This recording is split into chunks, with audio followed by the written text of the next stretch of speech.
So I don't want to toot my own horn that much, but I think I know a decent amount about investing. The stock market, index funds, ETFs, individual shares of companies. Thank you to Woody's Gamertag for educating me when I was a teenager about all of this stuff. But the reason we are talking about investing and stocks on this video is because it turns out you may be able to invest in your favorite NHL teams in the stock market.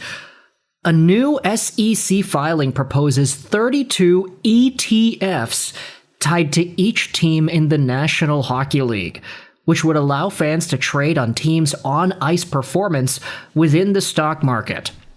The filing is still in a preliminary stage without any official approval or launch date so far.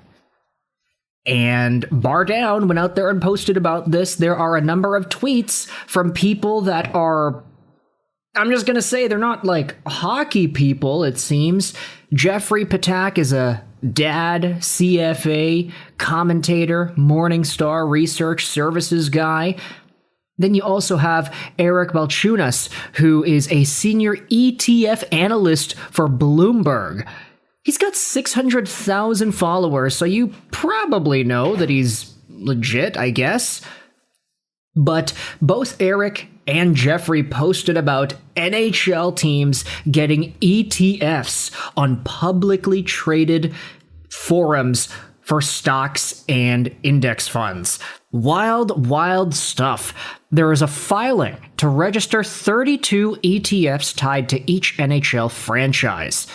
Each ETF will invest in futures contracts tied to the CME FSPI index for the team concerned. The index measures cumulative team performance, and an example is shown here.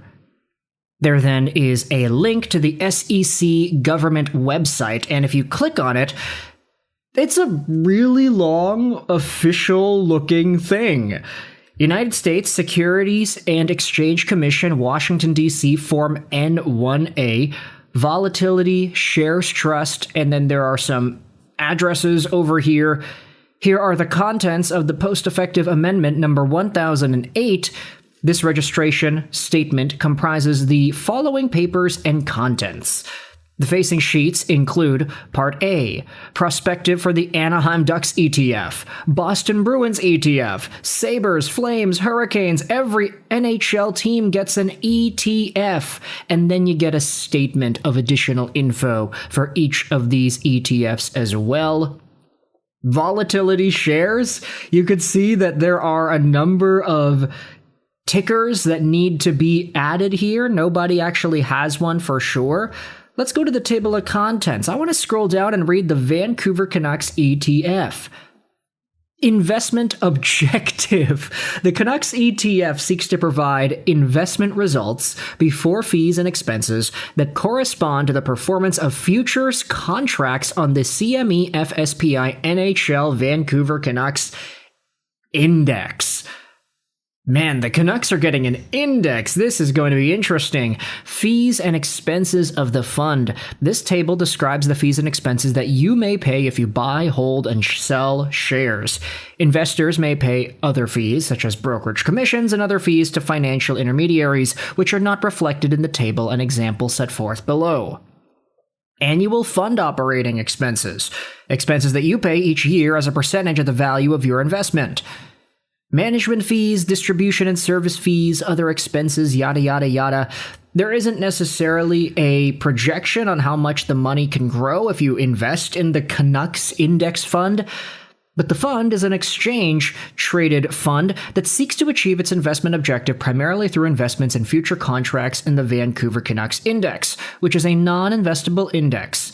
The Canucks Index is designed to symmetrically measure the cumulative team performance of the Vancouver Canucks, only during games played over the regular and postseason. The Canucks Index is a transparent, rules-based system using official league statistics where positive actions add points and negative actions subtract points. The Canucks Index is based on 55 statistical measures of performance and results of team games, wins, losses, and ties that result in continuous, live statistical values that underpin the value of the Canucks Index, which is calculated into a trackable and tradable number. The Canucks Index is based solely on these statistical factors and the performance of other professional hockey teams in the NHL, or events outside of on-ice performance by the Vancouver Canucks will not impact the value of the Canucks Index. The Canucks Index has an initial standardized base value of 7,500 before the season and moves up or down based on officially reported statistics from each game, including real-time movement during regular season and postseason play. At the conclusion of the postseason, the Canucks Index value resets to 7,500. So what I'm gathering from this, assuming all of the write-ups for all the teams are the same, essentially this is a one-season thing. You can't invest all of your money into the Vancouver Canucks today, invest all of your money next year, invest all of your money in 2 years, and then just wait for the Canucks to make the Stanley Cup playoffs and then cash out 5, 6, 7 years down the line. You have to actually plan it properly because the value of the team resets to 7,500 at the start of the year.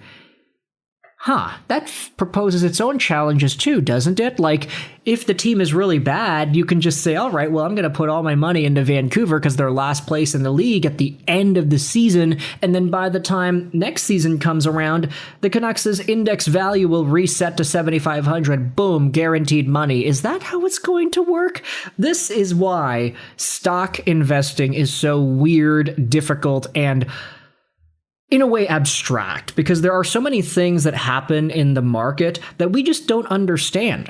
Of course, there are proper reactions to things that always impact the world and will impact our financial investments accordingly, like, okay, housing crisis, okay, COVID, all this stuff is going to dip our stocks and our money, its value by a ton. But saying the same thing about a hockey team, I don't know, man. That's weird. I think if players really got their say in this, I don't know if the players would be happy with this. I don't know if anybody would think that this is a good idea. I mean, are there any other sports teams that are doing this? Like, oh, we're going to make index funds and investment opportunities based off of the performance of these professional sports teams. That seems so weird to me. You then have a description of the Canucks Index itself. It's calculated by Future Sports. The Canucks Index methodology is designed to align with the International Organization of Securities Commission's principles for financial benchmarks and supported by public governance, oversight, and methodology change procedures. The NHL serves as the official data source for the Canucks Index, but does not participate in index determination or governance. This is so weird, man. Now there's just an entire write-up about the Canucks, and the Canucks are a pro hockey team based in Vancouver, British Columbia, yada, yada, yada. They were 32nd in points, 30th in goals, 32nd in goals against, and 32nd in goal differential. So essentially, put all your puts on the Vancouver Canucks because you could actually make some money if you're able to map that out properly. And let's be real, the Canucks are pretty bad, so anybody who wants to make some money, all you got to do is short the Canucks ETF and you'll be all right. Now, I question how far the index fund will rise when talking about a team that is going to actually win the Stanley Cup. Like, all 32 teams are being represented in this long document over here. So if you have yourselves a Colorado or a Florida or whatever going out there and winning the Stanley Cup, how much are their ETF numbers going to increase by? And how much money do you have to make here in this investment opportunity? Like, you can bet a decent amount of money for teams to do well, right? And if they win game one, okay, that's a pretty good growing opportunity for your money, I guess. all in all, you can let me know your thoughts in the comment section down below. How do you feel about these results over here that NHL teams are soon to be able to be invested in, at least according to this proposal? Who knows if it gets approved? Who knows if this is actually going to go through? But you can let me know your thoughts in the comment section down below. NHL team ETFs, yay or nay? I hope you enjoyed this video,